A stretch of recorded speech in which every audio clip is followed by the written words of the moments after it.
Ya Allah, sekiranya Engkau mengampuni orang-orang yang baik saja, seandainya orang-orang yang berbuat baik yang hanya boleh datang menghadap kepadamu, kepada siapakah yang banyak dosa ini untuk menghadap? Kepada siapa yang banyak dosa ini untuk meminta ampun dan pertolongan? Dengan segala kerendahan hati, maka ampunilah saya.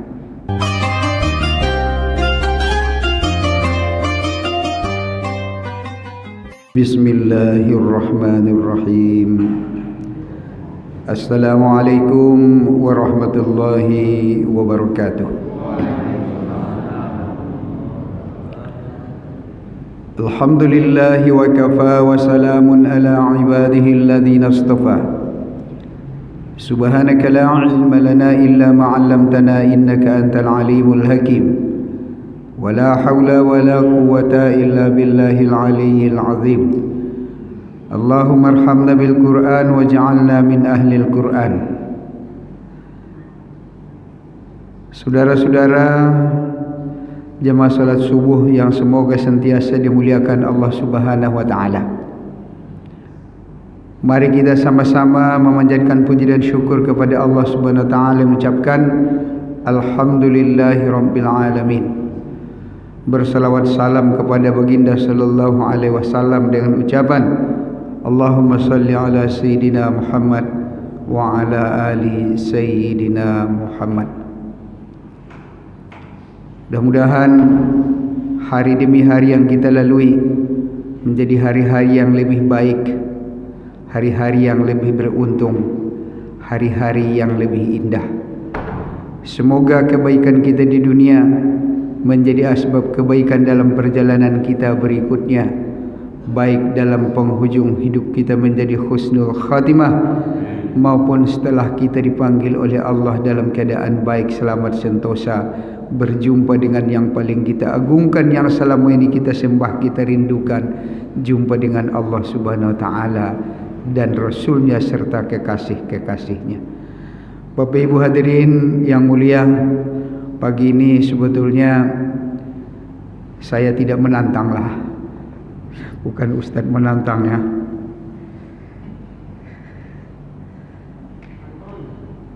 Saya tidak pandai nih.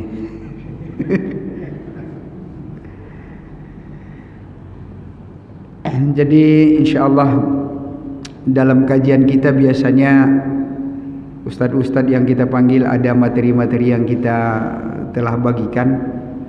Jadi dalam kesempatan ini saya pikir sesuai dengan kepentingan kebutuhan kita bersama tentang perkembangan ubudiyah amal ibadah kita yang ada di sini. Jadi insyaallah pagi ini kita akan membuka session lebih banyak nanti tanya jawab mengenai daripada solat, yang kadang-kadang banyak lagi hal-hal yang kita banyak bincangkan. Jadi dalam hal ini nanti unek-unek yang ada dalam hati bapak-bapak, ibu-ibu boleh kita bincangkan bersama-sama. Kadang-kadang beberapa pendapat, karena kadang-kadang Ustaz tidak memberikan sesi tanya jawab, kadang-kadang juga ada sesi tanya jawab cuma sedikit masa, cuman 5 menit 10 menit habis. Ini nanti insyaAllah kita khususkan masa pagi ini, kajian kita pagi ini kita banyakkan dalam sesi tanya jawab mengenai daripada solat, khususnya solat berjemaah. Bapak Ibu hadirin rahimakumullah, sebelum kita masuk sesi tanya jawab, bahwa kita mesti lihat perintah solat ini adalah perintah yang sangat agung daripada Allah Subhanahu wa taala. Ketika Allah perintahkan perintah-perintah yang lain seperti puasa, maka Allah Subhanahu wa taala menyuruh Jibril untuk datang menyampaikan perintah itu kepada baginda Rasulullah sallallahu alaihi wasallam. Turunlah ayat untuk mewajibkan kita berpuasa. Begitu juga perintah di dalam zakat, begitu juga perintah di dalam haji, begitu juga perintah-perintah yang lain. Tapi giliran solat, maka karena besarnya perintah, agungnya perintah, maka yang akan diberi perintah ini, yakni Nabi sallallahu alaihi wasallam, langsung menghadap kepada Allah. Jadi kira-kira kalau kita ini mau berikan perintah kepada satu orang, kalau melalui perintah surat, titipan, itu biasa-biasa. Tapi kalau besar itu perintah, itu langsung kita panggil yang bersangkutan. Maka terjadilah proses Isra dan Mi'raj. Nabi sallallahu alaihi wasallam menghadap kepada Rabb-Nya untuk terima perintah salat ini, yang tadinya 50 rakaat 50 kali menjadi 5 kali. 5 kali sehari semalam dalam 17 rakaat. Jadi Bapak Ibu hadirin rahimakumullah, di antara semua perintah inilah perintah yang paling utama. Ibarat kemah, dia itu ibarat tiang tengahnya. Adapun 4 tiang itu walaupun sudah berdiri, tapi kalau tidak ada tiang tengahnya itu kemah itu tidak dapat berdiri. Begitulah perintah solat ini. Rasulullah sallallahu alaihi wasallam menggambarkan ketika nanti di akhir zaman ada terjadi masanya ketika masa sudah terasa singkat. Ini sudah terjadi ya. Misalnya Nabi bilang setahun terasa sebulan, sebulan terasa sepekan, sepekan terasa sehari. Hari-hari itu macam tidak terasa, begitu berlalu siang dan malam. Kemudian Nabi SAW bilang lagi, kalau pasar-pasar itu sudah mudah diakses. Nah, kalau kita dulu pergi pasar, Masya Allah, dulu pasar itu dari satu, kalau kita dulu di kampung ya, sama di Sumatera dengan di Jawa, pasar itu biasanya datang daripada beberapa kampung kumpul. Sekali jumpa di pasar, silaturahimnya luar biasa sekali. Sekarang ini tidak perlu keluar pasar, cuman tekan-tekan tombol kecil, lalu barang-barang pun telah sampai di rumah. Jadi proses ini sebetulnya dalam satu sisi ya memang akibat daripada informasi, teknologi dan lain-lain semakin itu. Tapi kata Nabi, kalau itu sudah terjadi, maka banyaklah hal-hal penipuan, pendustaan akan terjadi. Banyak dusta di mana-mana. Jadi untuk hal seperti itu, maka benteng kita umat Islam ini adalah kembali kepada agama kita. Maka ulama mengatakan yang paling utama kita ini jaga solat berjamaah. Tapi nyatanya di beberapa masjid ini yang menjadi masalah. Biasanya 50 tahun ke atas yang merupakan mayoritas penghuni daripada masjid itu. Ini mohon maaf nih, kita yang ada di semua sini, saya pikir more than 50%, ya 50 years old lah, over. I think so. Ya, less than us, below 50. Iya. Jadi saya pikir kita ini lebih banyak 50 ke atas nih daripada 50 ke bawah yang ada di sini. Dan asumsi orang hari ini masjid itu tempat untuk sholat saja.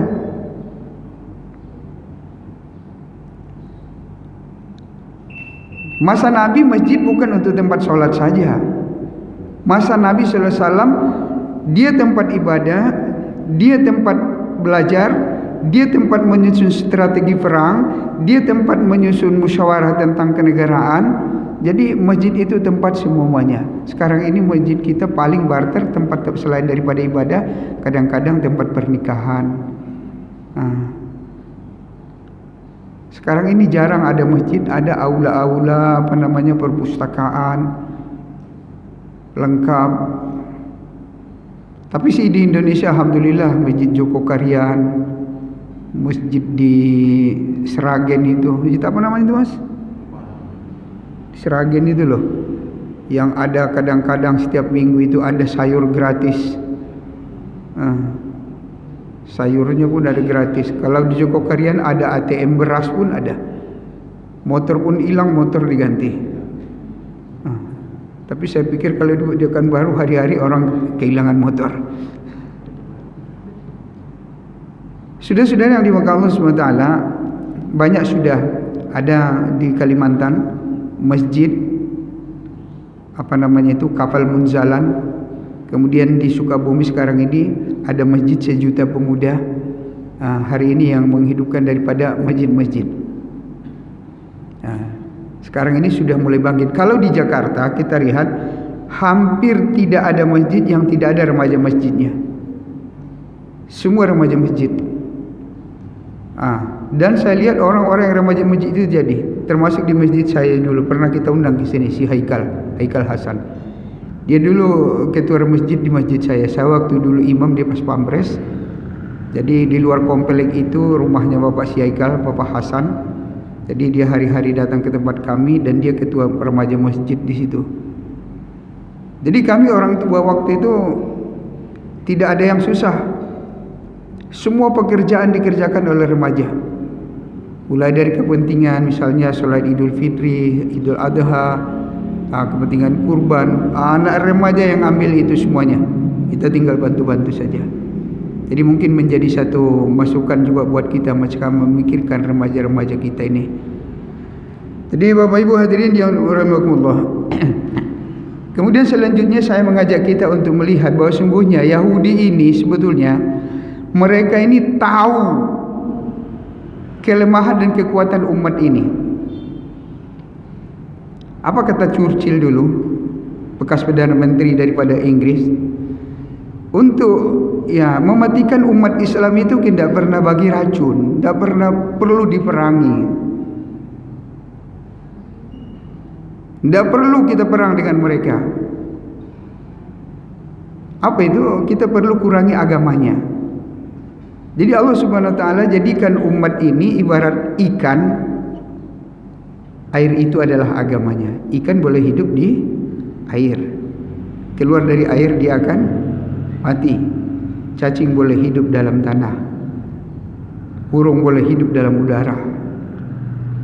Begitu ikan-ikan ini kita tidak payah bunuh semuanya katanya. Tapi apa? Cukup kurangi airnya. Keluarkan airnya dari kolamnya. Ikan itu nanti akan mati sendiri. Begitu kita ini kalau dikurangi agamanya. Banyak iklan-iklan dalam televisi, kurang dalam masa ke masjid. Banyak masa-masa sibuk ini dan itu. Akhirnya karena kampanye, kurang juga masa datang ke masjid. Macam-macam. Jadi ini politik daripada Yahudi, saudara-saudara. Mereka tahu kalau kita sering datang ke masjid, kita ada hubungan, ada satu power, sinergi kekuatan dari Allah Subhanahu wa taala. Khususnya salat subuh berjamaah. Saudara-saudara, kita di bangsa Indonesia di dunia ini sangat diperhitungkan dari segi kuantitas. Kita ini nomor 4 di dunia penduduk yang terbanyak. 2024 ini sensus dunia bukan lagi Cina yang paling banyak penduduknya di dunia, tapi India. India hari ini 1.450.000.000, sedangkan Cina 1.419.000.000. Yang ketiga Amerika 350 juta. Yang keempat baru kita, Indonesia 283 juta. Yang kelima Nigeria 230 juta. Yang keenam Brazil 211 juta. Di bawah itu ratusan, di bawah itu adalah di bawah 200 juta. Umat Islam negara terbesar. Pakistan yang kedua Islam terbesar di dunia.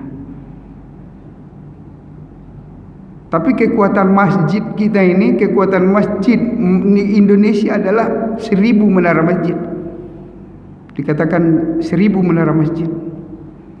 Tapi power sinergi daripada masjid ini menggambarkan kekuatan umat ini tidak. Mewarnai daripada sinergi kekuatan umat yang ada di negeri ini. Jadi makanya tuan-tuan, dalam hal ini maka subjek topik kita pagi ini adalah berkaitan dengan mengenai daripada solat. Baik tuan-tuan, sebelumnya saya ada sedikit pengantar. Saya memulai daripada bahwa sunat-sunat dalam solat. Nanti kita akan bincangkan kebukaan jawabnya. Solat sunat ini ada 2 macam. Solat sunat ada 2 macam. Ibu, oh ibu, insyaallah nanti sarapan. Ada sarapan mas ya? Solat sunat ada 2 macam. Dari segi jenisnya secara umum. Apa itu bu? Solat sunat apa itu? Ya? Mohon maaf bapak-bapak duluan jawab. Rawatib dan ghairu rawatib. Apa itu rawatib? Salat sunnah yang mengiringi salat wajib. Misalnya sebelum subuh 2 rakaat, 4 rakaat sebelum zuhur, 2 rakaat selepas zuhur, 2 rakaat selepas maghrib, 2 rakaat selepas isya. Ini yang muakkadah, yang tidak pernah ditinggalkan oleh Nabi sallallahu alaihi wasallam. Selepas asar ada solat enggak? Tidak ada. Tapi kadang-kadang, ini mohon maaf, ini saya berkaitan tadi dengan keadaan kita di sini, itu tadi subjeknya. Jadi ada juga hikmahnya Ustaz dari luar, ada dia sampaikan ya sesuai dengan materinya, tapi kita akan bahas sesuai dengan ada di tempat kita sewaktu-waktu. Hari itu satu kejadian di tempat kita ini. Selesai sholat asar, maka satu orang datang. Saya berzikir di pojok. Kemudian ada beberapa orang juga berzikir. Dia datang, apa katanya? Dia datang daripada Lintau, Sumatera Barat. Pak, boleh temani saya sholat berjamaah? Maka saya suruh satu orang. Kemudian dia meminta orang itu untuk jadi imam, karena orang yang saya suruh itu pakai gamis. Oh tidak, tuanlah jadi imam, sebab saya hanya mengawani saja. Maka mereka sholat berjamaah full asar 4 rakaat. Lepas sholat di 4 rakaat, dia mundur ke belakang. Dia sholat 2 rakaat. Jadi orang kita yang salah satu di sini itu lagi dia sholat, ditegur langsung. Hei, tidak ada sholat sunat lepas sholat asar katanya. Betul tidak caranya itu? Betul tidak ada sholat sunat lepas sholat asar. Ditegur dia. Tidak ada sholat sunat lepas sholat asar. Cuman ini perlunya kita mengaji. Kalau segala sesuatu itu ada aturan mainnya. Kadang-kadang kita pikir belum tentu apa yang kita pikirkan itu. Belum tentu apa yang kita pikirkan itu dia sholat sunat selepas asar. Ditegurnya orang itu langsung sholat. Jadi selepas sholat didekati oleh kawannya yang sholat tadi. Bapak kenapa sholat sunat selepas asar? Oh maaf, saya tidak sholat sunat, tapi tadi saya belum sholat zuhur.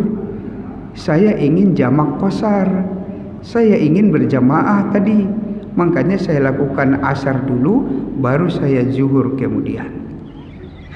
Kadang-kadang terlalu cepat kita menilai orang.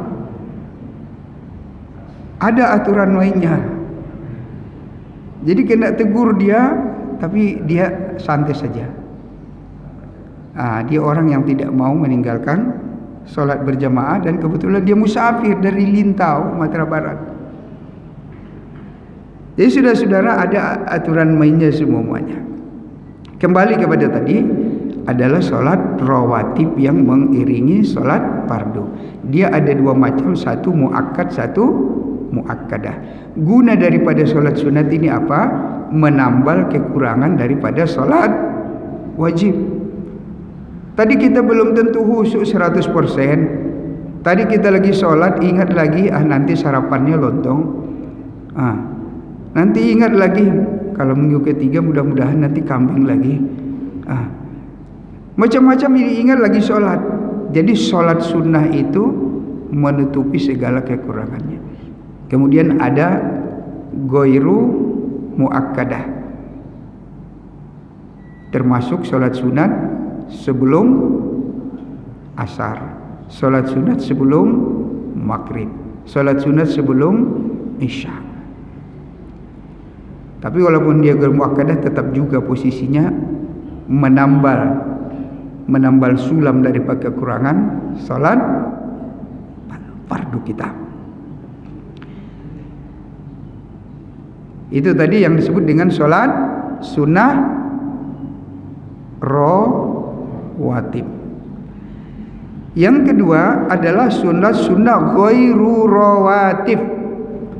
Salat sunnah ghairu rawatib, artinya bukan rawatib, artinya bukan yang mengiringi solat fardu.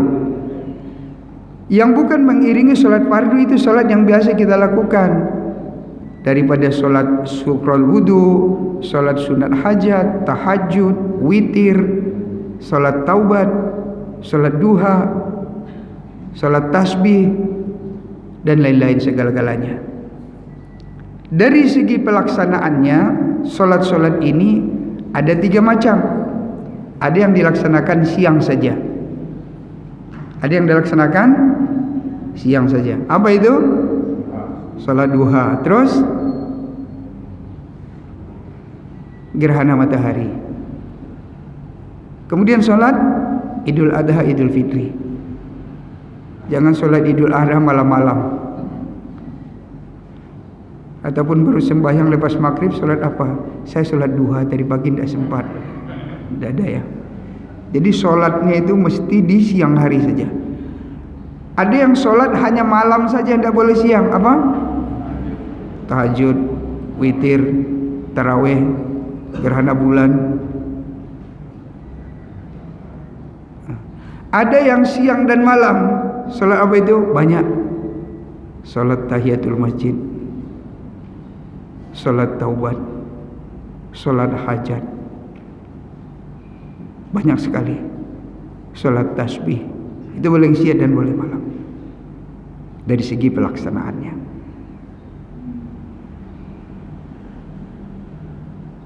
Jadi itu disebut dengan solat sunat ghairu rawatib, yang terdiri dari 3 pelaksanaannya tadi. Kemudian saudara-saudara, dalam solat wajib ada lagi 2 sunnah dalam solat wajib yang kita kenal dengan sunat hayat dan sunat ab'ad. Apa namanya?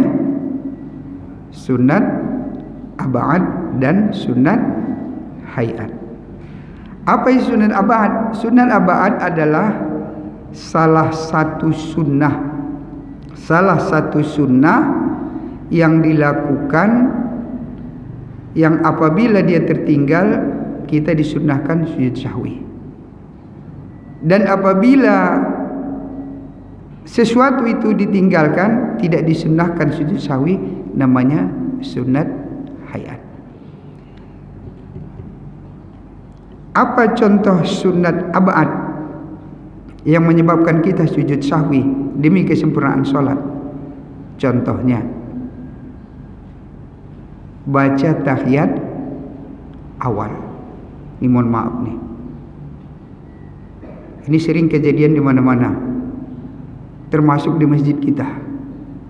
Maka tadi kajian kita yang di sekitar kita. Tahiyat awal hukumnya apa? Sunat abangan. Ini mohon maaf, kadang-kadang manusia, imam itu kan manusia, artinya ada potensi lupa. Jadi kadang-kadang imam sudah rakaat yang kedua dia berdiri, sedangkan posisinya waktu itu tahiyat. Dia berdiri, datang yang belakangnya, subhanallah. Datang di kanan, subhanallah. Datang lagi sebelah, subhanallah. Ini semua subhanallah.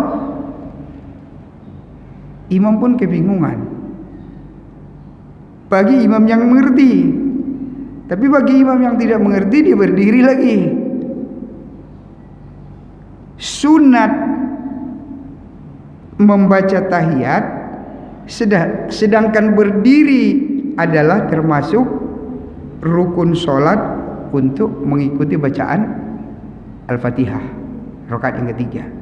Jadi contoh, kalau misalnya imam baca tahiyat awal, kemudian dia lupa, dia berdiri belakang, subhanallah, subhanallah, mengingatkan imam untuk tahiyat, maka imam duduk kembali, sholat batal karena dia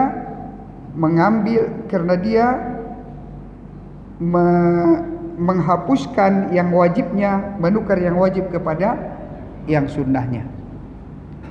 Kalau dia baru separuh, belum sampai 50%, ya dia boleh duduk langsung.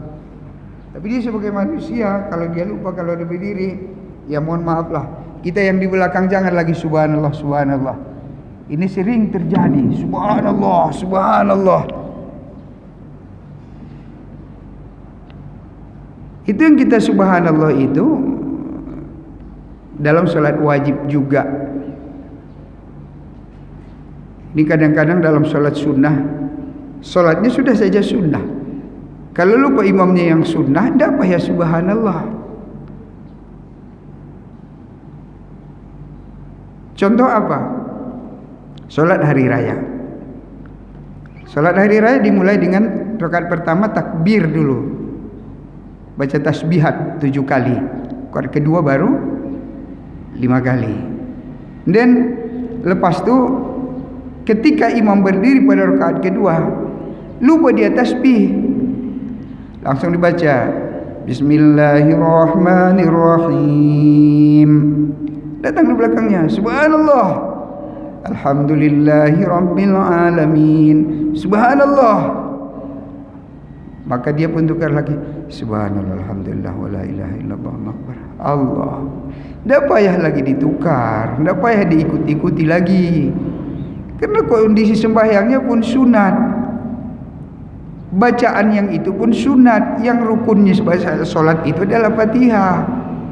Kalau dia lupa yang itu, jangan lagi ngotot lagi subhanallah. Itu yang di belakang itu orang yang terbiasa kalau ada sesuatu dia kaget subhanallah. Itu yang digunakan itu ilmu kageti. Subhanallah, subhanallah. Jadi termasuk istighfarlah kita banyak-banyak. Kalau sempat kita menegur imam, subhanallah. Kalau sempatnya imamnya berdiri, tambah lagi istighfarnya. Karena gara-gara kita imam sudah duduk lagi, subhanallah, subhanallah, banyak lagi subhanallahnya itu. Yang negur imam itu yang berhak yang pertama sekali adalah yang di belakang imam. Ini kadang-kadang, mohon maaf, imam ini manusia, dia lupa. Yang ingatkan bacaannya itu yang belakang itu yang pertama.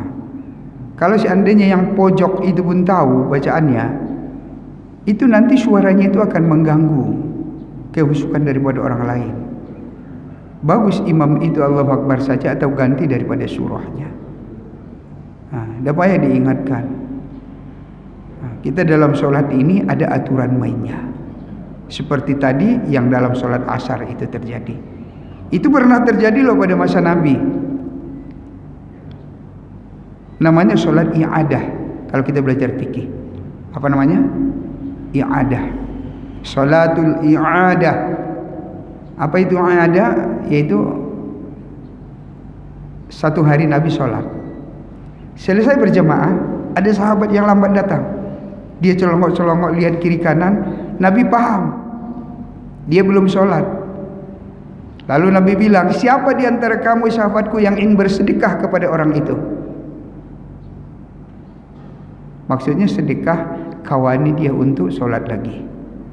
Maka satu orang bilang, siapa yang ingin bersedekah?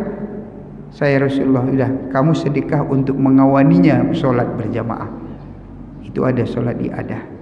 Jadi kalau kita datang kita belum sholat, kita boleh minta tolong kepada siapa kawan kita sholat. 27 kali loh bedanya.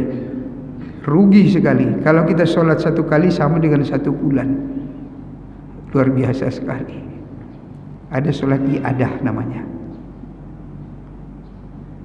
Baik, jadi itu ada aturan mainnya tadi.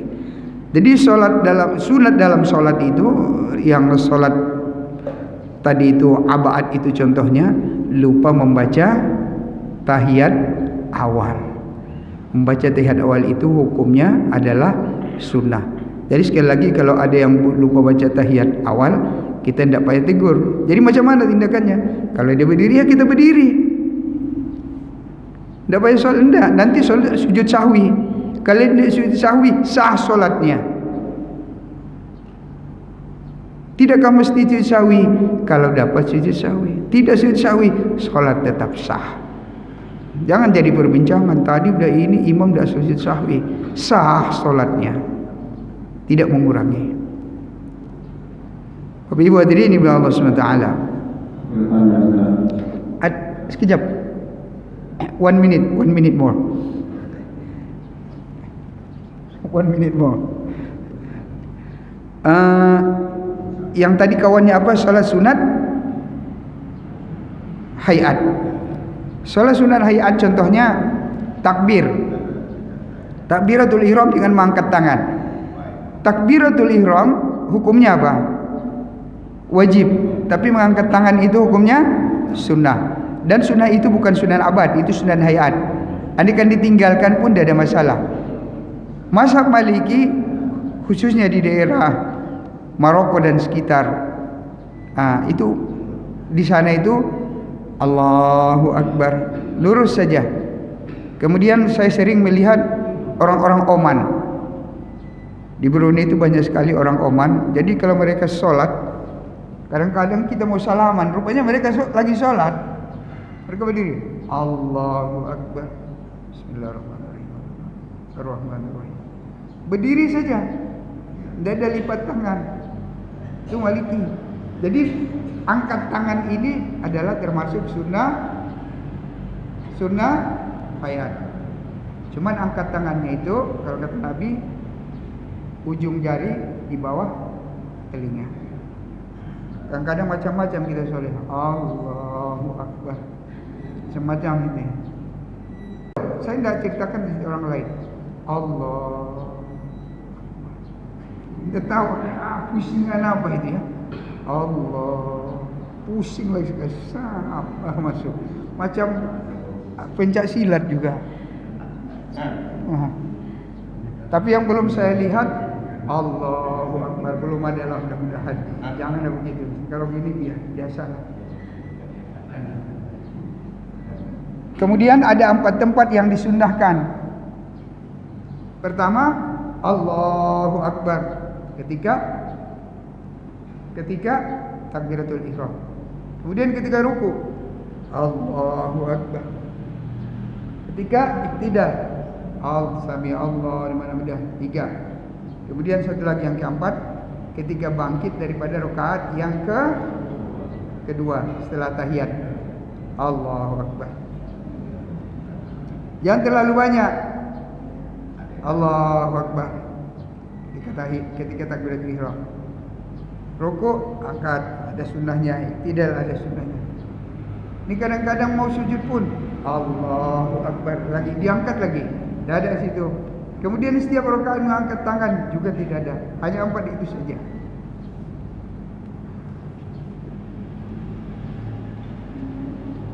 Ya, saya pikir banyak lagi yang perlu kita sampaikan dalam perkara-perkara sekitar kita. Tadi sebagai pengantar saja, tapi pengantarnya pun panjang juga jadinya. Tadi judulnya kita tanya jawab. Monggo Ustaz, silakan, bismillah. Ya Imam, tafadhol. Ini saya sering salah, sering lupa ya. Imam di sini berusaha. Ya seperti Ustaz bilang tadi, setelah berdoa saya lupa langsung berdiri, Ustaz. Jadi kata Ustaz tadi banyak makmum yang subhanallah ada 10 orang berdoa. Jadi mau penjelasan lagi Ustaz. Sebenarnya kalau sudah berdiri lurus Ustaz, sempurna dirinya. Jadi bagaimana sebenarnya Ustaz? Baik. Terus yang kedua, satu-satu dulu Mas. Ojo ake-ake, engkau lupa nih, lali meneh.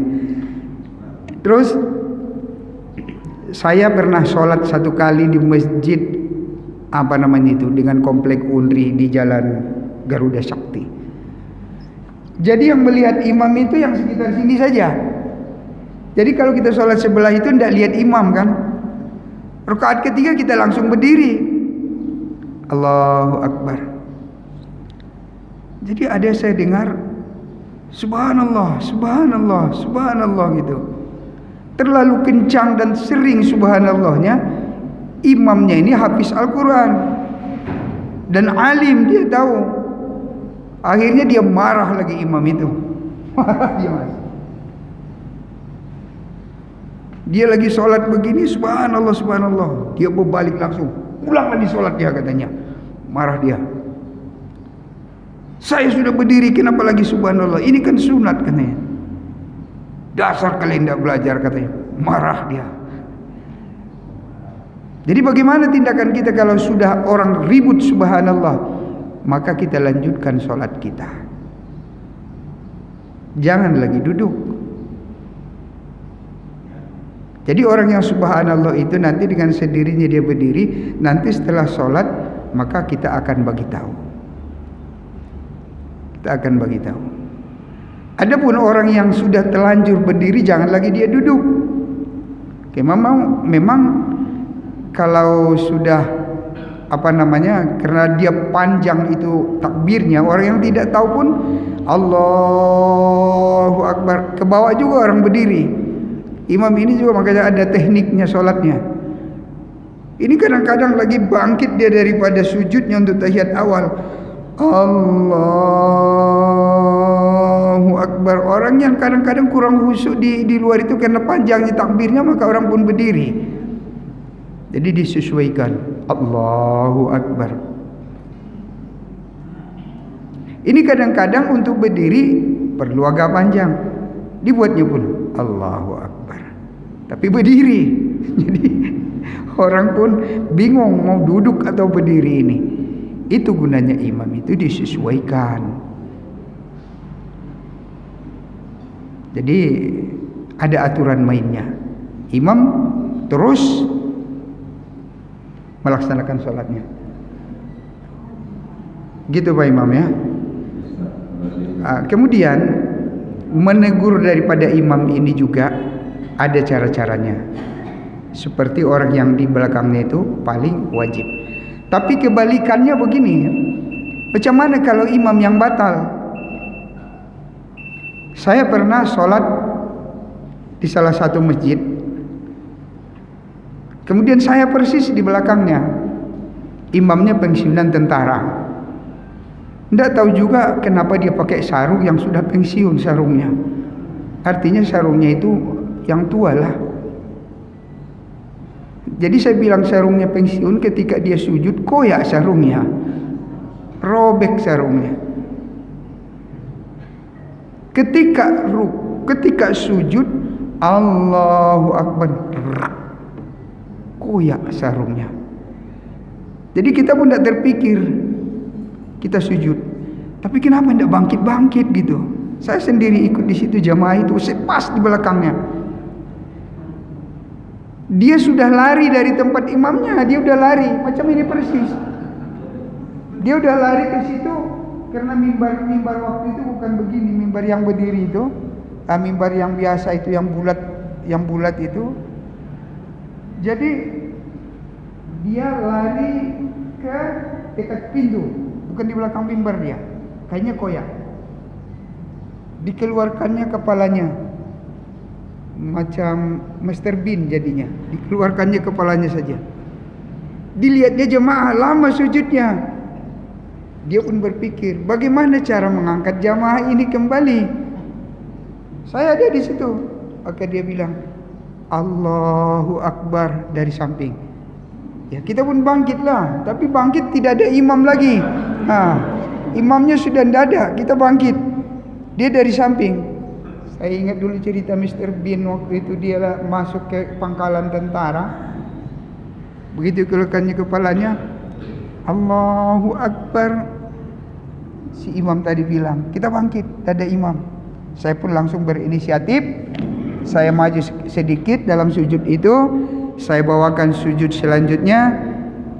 Kemudian kita berdiri dan saya maju ke depan. Jadi kalau seperti itu imam tidak payah lari. Kalaulah dia batal, maka dia pastikan dulu Allahu Akbar, kemudian dia berjalan. Macam Imam Khairul Ikhwan hari itu di sini. Salat subuh, kalau masih ingat. Setelah takbir dia baru ragu, saya masih sudah berwudu atau tidak. Jadi pas dia Allahu Akbar, Allahu Akbar kabir walhamdulillahi katsira, dia kebingungan. Langsung disuruhnya maju, Ustaz Yono maju ke depan. Dia pergi wudu lagi. Dia ragu-ragu, lupa dia.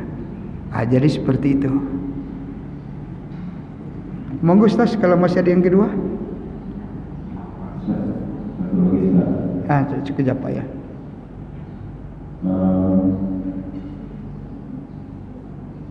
Saya itu sering lupa sholat asar.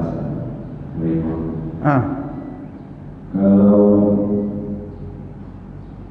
sudah 4 rakaat berdiri lagi saja. Dia lupa mau 5. Udah rakaat saya berdiri lagi. Udah berdiri sempurna. Ya. Jadi jemaah subhanallah, apa yang saya lakukan? Ya, karena itu tidak ada lagi solat, tidak ada lagi rakaat yang kelima. Sudah jelas-jelas kita tidak ada lagi rukun yang selain daripada tahiyat, maka kita langsung duduk. Dan itu tidak sama hukumnya ketika kita duduk daripada berdiri daripada tahiyat awal tadi itu. Kita langsung duduk. Ketika ditegur sama jamaah, subhanallah, berarti kita respect kembali bahwa kita ini terlupa, kita duduk kembali dan kita hanya membuat sujud sahwi. Kalaupun tidak sujud sahwi, salat tetap sah. Tapi alangkah indahnya dia buat sujud sahwi. Baik, sebelumnya langsung duduk, langsung duduk iftirash. Langsung duduk iftirash. Duduk. Sujud kalau sujud sahwi macam mana? Sujud sahwinya biasalah selepas kita baca tahiyat, kemudian kita sujud Allahu Akbar, subhana man la yanamu wa la yashu. Kemudian bangkit Allahu Akbar. Apa bacaannya? Tidak ada. Jangan baca Rabbighfirli warhamni, itu bacaan duduk antara dua sujud waktu kita dalam rukun salat. Jangan Rabbighfirli warhamni wajibur rifa'ni Allahu Akbar. Subhana, tidak ada lagi Allahu Akbar. Kemudian sekejap Allahu Akbar, subhanallahi la ilaha illa yasu, Allahu Akbar, assalamualaikum warahmatullahi, assalamualaikum warahmatullahi. Tidak ada bacaannya di sana. Langsung. Seperti itu kalau sudah berdiri sempurna, kayak seperti sholat 1 rakaat gitu, tapi tanpa baca apa-apa gitu. Ya, itu karena kelupaan kita, maka gantinya itu adalah sujud sahwi tadi. Sujud sahwi menutupi daripada kelupaan kita itu. Berarti tidak perlu seperti sholat lagi, rukuk lagi, balik, iktidal lagi, sujud lagi. Oh enggak, langsung saja. Nabi sallallahu alaihi wasallam pernah sholat 3 rakaat dalam satu sholat Isya. Kemudian Nabi sallallahu alaihi wasallam langsung memberi salam setelah 3 rakaat. Maka sahabat-sahabat tidak ada yang berani untuk menegur Nabi. Tapi di antara sahabat itu maka bermusyawarah. Seorang sahabat menanya kepada Nabi, "Ya Rasulullah, adakah sholat Isya malam ini telah diperintahkan 3 rakaat?" Maka Nabi bilang, "Adakah kita tadi sholat 3 rakaat?" "Benar ya Rasulullah, kita sholat 3 rakaat." Jangankan imam baitus salam, Nabi sendiri pun lupa. Nabi pun lupa. Jadi ayo sholat lagi, Allahu Akbar. Padahal tadi udah cakap-cakap. Jadi tinggal menyambung sholatnya. Jangan lagi diulang dari awal. Ayo qomat lagi, gitu tidak. Jangan buat hukum baru lagi. Jadi qomat lagi, tidak ada qomat lagi. Langsung Allahu Akbar. Itu untuk menutupi, mengurangi kekurangan yang tadi itu. Ya, kekurangannya 1 rakaat. Ya, monggo Pak. Assalamualaikum warahmatullahi wabarakatuh. Saya tertarik dari Pak Ustaz berbicara mengenai sejarah menyebutkan Churchill Yes. dari Inggris. Saya juga dari masa lalu itu saya pernah dengar ceramah di Sunda Kelapa atau Profesor Suri. Dia membaca beberapa buku referensi yang ditulis oleh orang-orang sendiri dan penelitian mereka jujur dengan hasil penelitiannya. Salah satunya itu adalah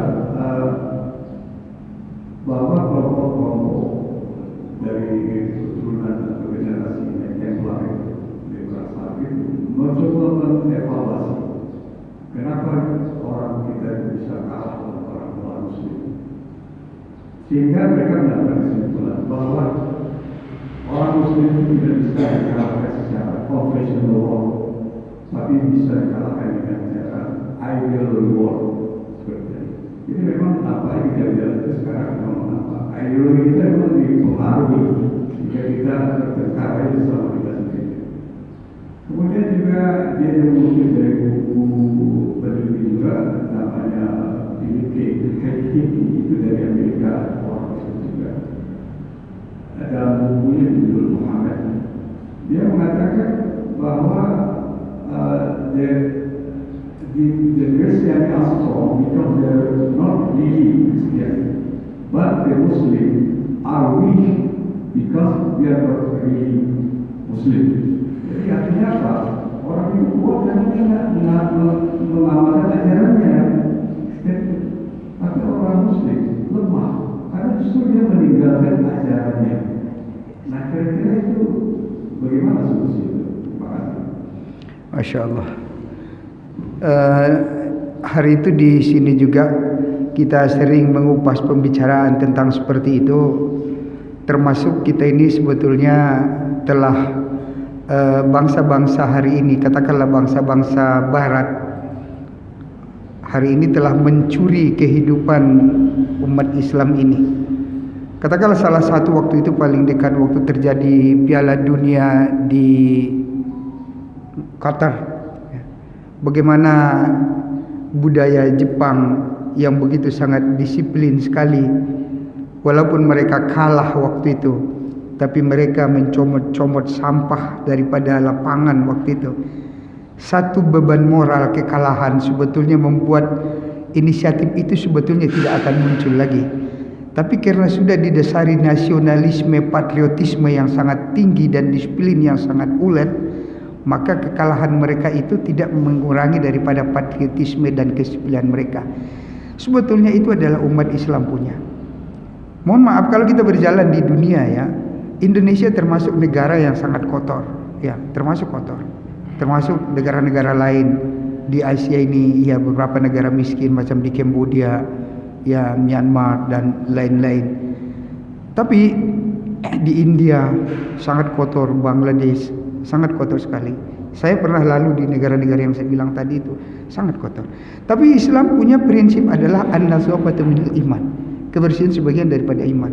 Kita jalan-jalan ke Eropa, sangat bersih sekali. Di samping orang Eropa sangat disiplin sekali. Jangan tak jauh-jauh ke Eropa, kita dekat saja ke Singapura. Ada line yang diberikan untuk kita berqueue di situ. Itu kita ketika standing queue tidak ada yang berani untuk melangkahi line itu. Ini mohon maaf, di setiap kantor di sini, di bank, di kantor pos, di mana-mana, di rumah sakit mau antri obat, kalau tidak berdiri di depan line ini macam tidak afdol untuk datang ke counter tersebut. Jadi kita sebetulnya betul kembali kepada yang tadi, kita tidak kembali kepada ajaran Islam ini secara totalitas. Padahal perintahnya, solusinya tadi, ya ayyuhalladzina amanu dukhulu fis silmi kaffah. Wahai orang-orang beriman, masuklah kamu secara totalitas pada Islam.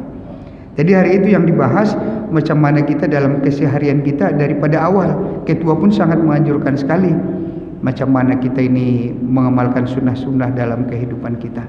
Tapi sebetulnya itu tidak rumit kalau kita memulai daripada diri kita itu.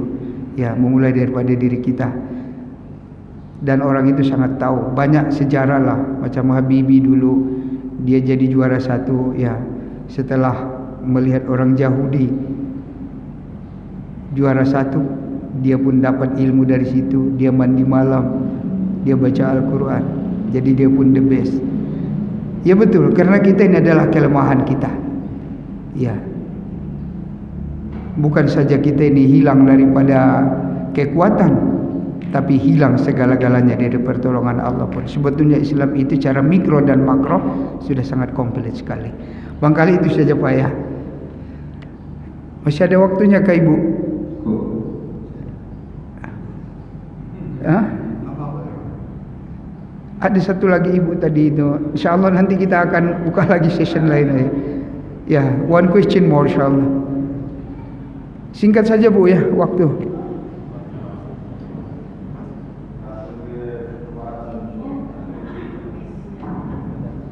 Assalamualaikum warahmatullahi wabarakatuh. Assalamualaikum. Begini Pak Ustaz, saya pernah dengar ada Ustaz di kita ini waktu Ramadan. Dia bilang begini Pak Ustaz, sholat sunat subuh sebelum subuh itu kan memang seperti langit dan bumi pahalanya. Jadi begitu besar pahalanya kalau misalnya kita tidak sempat melaksanakan sholat subuh, sholat subuh itu kita datang ke masjid pas qomat, kita langsung melaksanakan sholat subuh. Nah setelah itu boleh kita katanya kembali sholat sunat itu. Apa betul benar Pak Ustaz? Itu adalah Assalamualaikum warahmatullahi wabarakatuh. Maksudnya sholat subuh setelah sunat subuh setelah sholat. Ya. Jadi karena pentingnya itu sholat subuh, sholat sunat sebelum subuh itu, rakaataini qabla al-fajar khairum minad dunya wa ma fiha. Betul. 2 rakaat sebelum sholat subuh lebih baik daripada dunia dan segala isinya.